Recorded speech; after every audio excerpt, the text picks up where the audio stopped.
محترم سامعین السلام علیکم ورحمۃ اللہ وبرکاتہ۔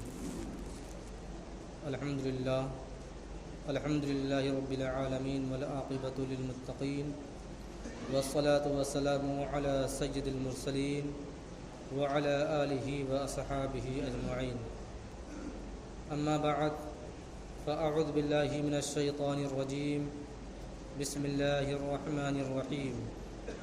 واتخذ اللہ ابراہیم خلیلا، صدق اللہ مولانا العظیم وبلغنا رسولہ النبی الامین المکین الکریم، ونحن علی ذلک لمن الشاہدین والشاکرین والحمد للہ رب العالمین۔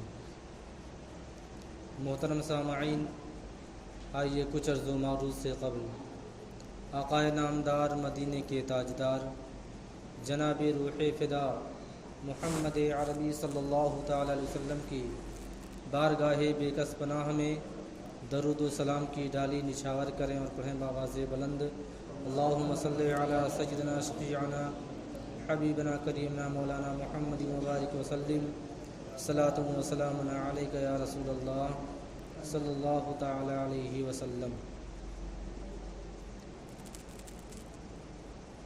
میں نے جس آیت مقدسہ کی تلاوت کا شرف حاصل کیا، واتخذ اللہ ابراہیم خلیلا، جس کا ترجمہ ہوا کہ اللہ نے ابراہیم کو اپنا گہرا دوست بنایا۔ محترم سامعین، عید کے بعد جو تیوہار آتی ہے بقرعید کہلاتی ہے، اور اس موقع پر دو چیزوں کو بہت ہی گہرائی سے یاد کیا جاتا ہے۔ پہلا تو حج ہے اور دوسری قربانی۔ حج کے متعلق جو کچھ ٹوٹی پھوٹی زبان سے ہو سکا میں نے بتایا، اور اب قربانی کا موقع ہے۔ عید الاضحیٰ قریب ہے، اور اتنی قریب ہے کہ اسی مہینے میں ہونے والی ہے۔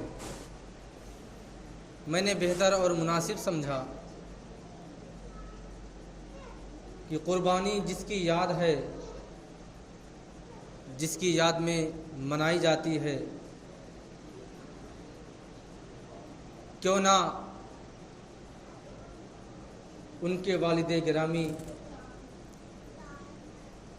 یعنی حضرت اسماعیل علیہ الصلاۃ والتسلیم کے والد حضرت ابراہیم علی نبینا علیہ الصلاۃ والتسلیم کی پیدائش کے واقعات، ان کے بچپن کے حالات آپ کے درمیان رکھوں۔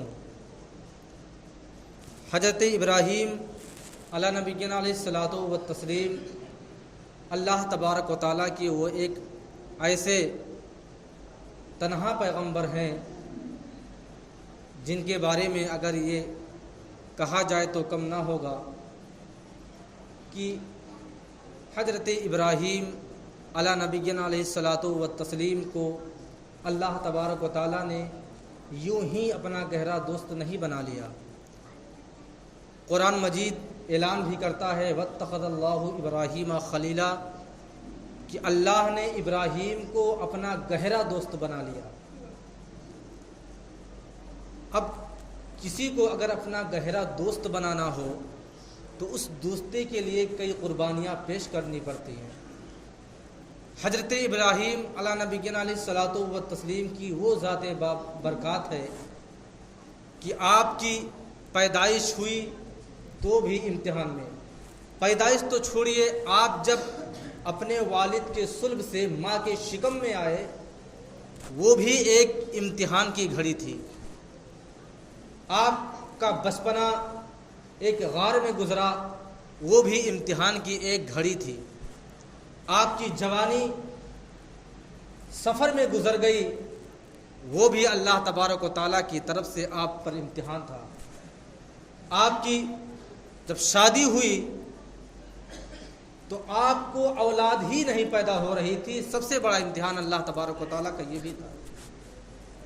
اور جب اولاد پیدا ہو گئی، ایک اولاد اللہ تبارک و تعالیٰ نے آپ کو عطا کر دیا، تو سب سے بڑی دنیا کی قربانی آپ کو پیش کرنی پڑی۔ یوں ہی آپ جب اللہ تبارک و تعالیٰ کی وحدانیت کا اعلان کرتے رہے تو آپ کی زندگی میں ایک امتحان بہت ہی بڑا رونما ہوا، جسے آج بھی دنیا بہت ہی حیرت سے یاد کرتی ہے۔ کیا ہے وہ؟ کہ جب نمرود نے آپ کو آگ میں ڈلوایا۔ بتانے کا مقصد یہ ہے کہ حضرت ابراہیم خلیل اللہ علی نبینا علیہ الصلاۃ والتسلیم کی پوری حیات مبارکہ امتحان میں گزر گئی، تبھی تو اللہ تبارک و تعالیٰ نے اعلان فرمایا واتخذ اللہ ابراہیم خلیلا۔ حضرت ابراہیم علی نبینا علیہ الصلاۃ والتسلیم کی پیدائش سے پہلے بابل کی سرزمین پر نمرود کی بادشاہت تھی، اور نمرود کی بادشاہت ایسی بادشاہت تھی جو پوری دنیا پر حکمرانی کرتا تھا۔ نمرود نے ایک شب خواب دیکھا کہ کوئی ایسا ایک ستارہ نمودار ہوا ہے جس کی روشنی کے آگے چاند بھی پھیکا پڑ گیا، سورج کی روشنی مات پڑ گئی، تمام ستارے جو آسمان میں جگمگا رہے تھے سب ڈوب چکے ہیں، صرف ایک ستارہ ہے جس کی روشنی میں، جس کی اندر اتنی روشنی ہے کہ پوری دنیا کو روشن کیے ہوئے ہے۔ جب نمرود صبح بیدار ہوتا ہے، اٹھتا ہے، تو اپنے معبر کو بلاتا ہے۔ معبر تعبیر بتانے والے کو کہا جاتا ہے۔ اپنے معبر کو بلاتا ہے اور کہتا ہے میں نے ایسا ایسا خواب دیکھا ہے۔ جب نجومی نے ستاروں کے ذریعے اپنے ذہن کو دوڑایا تو نمرود سے کہا اے بادشاہ وقت، اگر گستاخی معاف ہو تو میں کچھ بتاؤں۔ بادشاہ نے کہا کہ بتاؤ کیا بات ہے۔ نجومی نے کہا، معبر نے کہا کہ آپ کی حکمرانی میں، آپ کی بادشاہت میں ایک ایسا بچہ جنم لینے والا ہے جو تمہارے تخت و تاج کو نیست و نابود کر دے گا۔ ایک ایسے بچے کی پیدائش ہونے والی ہے جو تمہارا تخت و تاج اکھاڑ کے پھینک دے گا۔ نمرود نے جب سنا، اس کا حل نکالنے کے لیے سوچا کیوں نہ آج سے مردوں کو پابندی لگا دی جائے کہ اپنی بیویوں سے نہ ملے۔ یہاں تک کہ اس نے ایسی پابندی لگائی کہ کوئی بھی مرد اپنی بیوی سے نہیں مل سکتا ہے، اور عورتوں کو چہار دیواری کے اندر قید کر دیا گیا، انہی کے گھر میں قید کر دیا گیا کہ کوئی مرد اپنی بیوی سے نہیں مل سکتا ہے، کوئی بیوی اپنے مرد کے پاس نہیں جا سکتی ہے۔ اب دوسرا خواب پھر اس کو کچھ نظر آیا، پھر اس نے معبر کو بتایا۔ معبر نے کہا کہ اے بادشاہ، آج کی شب وہ بچہ جو آپ کے تخت و تاج کو نیست و نابود کرنے والا ہے، آج کی رات اپنے باپ کے صلب سے اپنی ماں کے شکم میں منتقل ہونے والا ہے۔ نجومی نے جب بتایا کہ آج کی رات وہ ہونے والا ہے ایسا، اب اللہ تبارک و تعالیٰ کی طاقت کے آگے کس کی چل سکتی ہے؟ ان اللہ علی کل شیء قدیر، وہ ہر شے پر قادر ہے۔ لاکھوں پہرے لگوا دیا، مردوں کو عورتوں سے ملنے کے لیے منع کر دیا، اس کے باوجود حکمت خداوندی جو ہونے والی تھی وہ تو ہونی ہی ہے۔ آخر کار جب نجومیوں نے بتایا کہ آج کی رات وہ بچہ اپنے باپ کے صلب سے ماں کے شکم میں منتقل ہونے والا ہے، تو پھر نمرود نے کیا کیا کہ تمام سپاہیوں کو، تمام پہرے داروں کو ہر ایک کے گھر کے دروازے پر پہرا لگا دیا کہ کہیں کوئی مرد اپنی بیوی سے نہ ملاقات کر لے۔ لیکن اتفاق دیکھیے، اللہ تبارک و تعالیٰ کی حکمت دیکھیے کہ حضرت ابراہیم علیہ نبی علیہ الصلوۃ والتسلیم کے جو والد تھے، جن کا نام تاریخ بتایا جاتا ہے، ان کی جو ڈیوٹی لگتی ہے،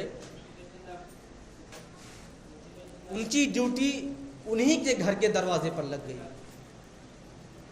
تمام سپاہی پورے شہر میں پھیلے ہوئے ہیں، پہرے داری کی جا رہی ہے، اس کے باوجود اسی شب میں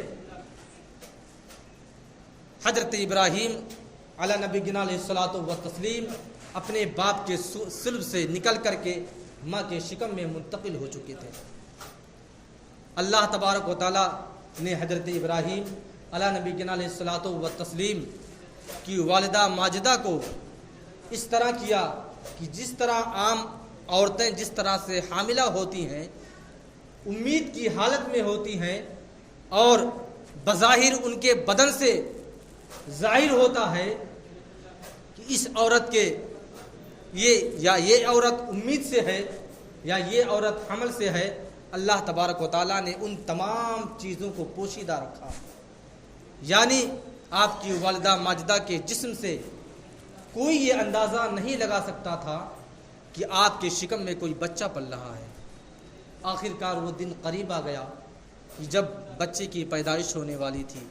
حضرت ابراہیم علی نبی علیہ الصلوۃ والتسلیم اللہ تبارک و تعالیٰ کی خلیل کی شکل میں آپ دنیا میں مبعوث ہونے والے تھے۔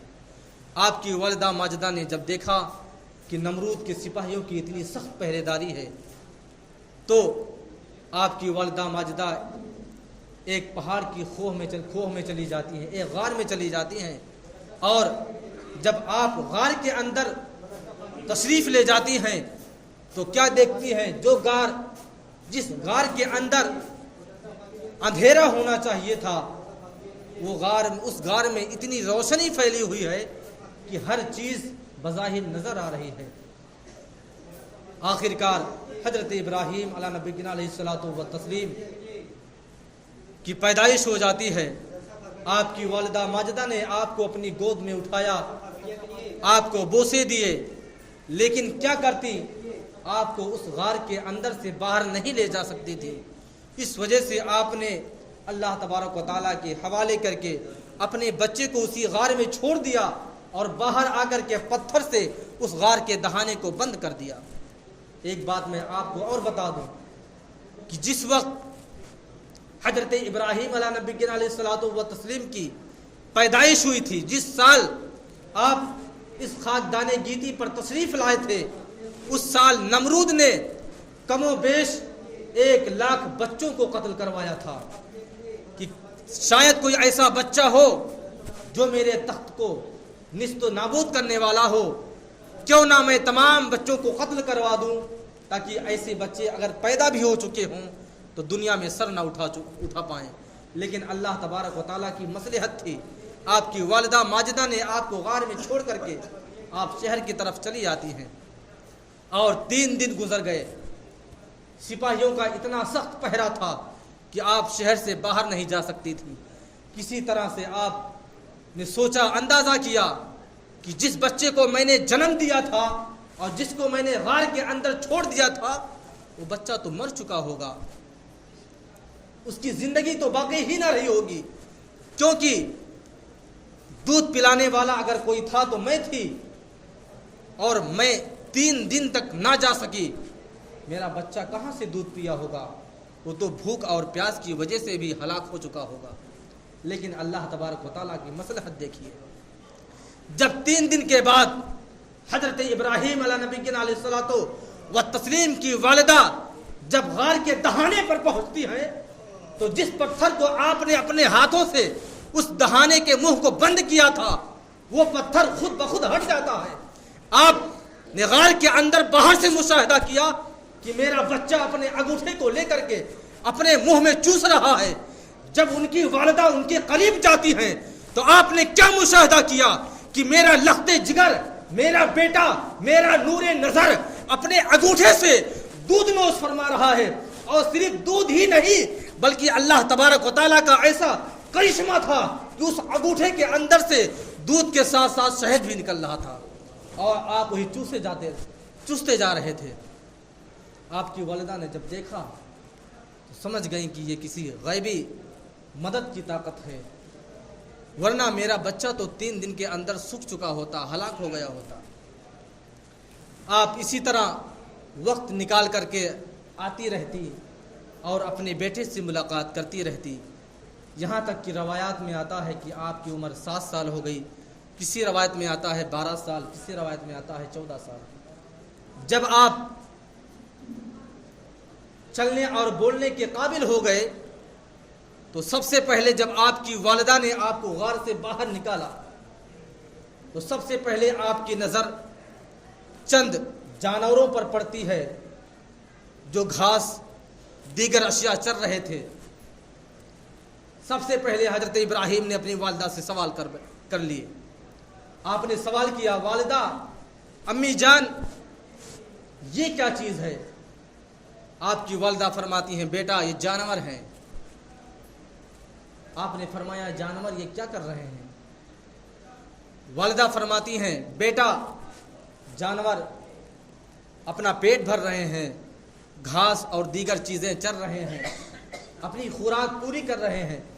حضرت ابراہیم نے دوسرا سوال کر دیا، اے امی جان، تو ان جانوروں کا مالک کون ہے؟ آپ کی والدہ فرماتی ہیں، ان کا مالک وہ ہے جو ان کی دیکھ ریکھ کرتا ہے، جو ان کی پرورش کرتا ہے، جو ان کو جنگل میں لا کے چھوڑ گیا ہے اور شام کو لے جا کر کے گھر میں چھوڑ دے گا، یہ وہی ان کا مالک ہے۔ حضرت ابراہیم نے پھر سوال کیا، امی جان، تو پھر ان کا مالک کون ہے؟ آپ کی والدہ بے بس ہو جاتی ہیں۔ پھر آپ نے سوال کیا، امی جان، تو پھر میرا مالک کون ہے؟ آپ کی والدہ فرماتی ہیں، تیرا مالک میں ہوں۔ پھر حضرت ابراہیم سوال کرتے ہیں، اے امی جان، تو پھر آپ کا مالک کون ہے؟ سوال پہ سوال کیے جا رہے ہیں۔ اللہ کے ذلیل القدر پیغمبر ہیں، آپ کو اللہ تبارک و تعالیٰ نے پیدائشی پیغمبر بنایا، نبی بنا کر بھیجا۔ آپ پھر سوال کر لیے، امی جان، پھر آپ کا مالک کون ہے؟ آپ کی والدہ بتاتی ہیں کہ اے بیٹے، میری دیکھ ریکھ، میرا خرچہ، میرے کھانے پکانے اور میری دیگر ضروریات تیرے والد پورا کرتے ہیں، اس وجہ سے میرا مالک تیرے والد ہیں۔ پھر آپ نے سوال کیا، امی جان، پھر میرے والد کا مالک کون ہے؟ ان کی والدہ بتاتی ہیں کہ بیٹا، تیرے والد کا خرچہ، تنخواہ اور دیگر چیزیں اس وقت کا بادشاہ نمرود پورا کرتا ہے، اس وجہ سے تیرے باپ کا مالک وہ ہے۔ پھر آپ نے سوال کیا، امی جان، پھر نمرود کا مالک کون ہے؟ جو اس وقت کا بادشاہ ہے، اس کا مالک کون ہے؟ آپ کی والدہ آپ کے اس اپنے بیٹے کے سوال سے بے حس ہو جاتی ہیں اور جواب دینے سے لاجواب ہو جاتی ہیں۔ آخر کار حضرت ابراہیم علیہ نبینا علیہ الصلوۃ والتسلیم کو آپ اپنے گھر واپس لے جاتی ہیں، اور چونکہ آپ کے والد، آپ کے چچا زاد بھائی کاروبار کرتے تھے۔ کاروبار کیسا کیا کرتے تھے؟ مٹی کا بت بنا کے، پتھر کا بت بنا کر کے اور بازار میں فروخت کرتے تھے، یہی کاروبار تھا۔ چونکہ وقت ختم ہو گیا ہے، انشاءاللہ العزیز اس کے بعد کے واقعات اگلے جمعہ کو یہیں سے شروع کروں گا، اور 1 2 3 جمعہ تک انشاءاللہ بتاتا رہوں گا۔ اللہ تبارک و تعالیٰ کی بارگاہ میں دعا ہے کہ اللہ تبارک و تعالیٰ ہم تمامی مسلمانوں کو ایک بنائے، نیک بنائے، صراط مستقیم پر چلنے کی توفیق و رفیق عطا فرمائے۔ وآخر دعوانا الحمدللہ رب العالمین۔ السلام علیکم۔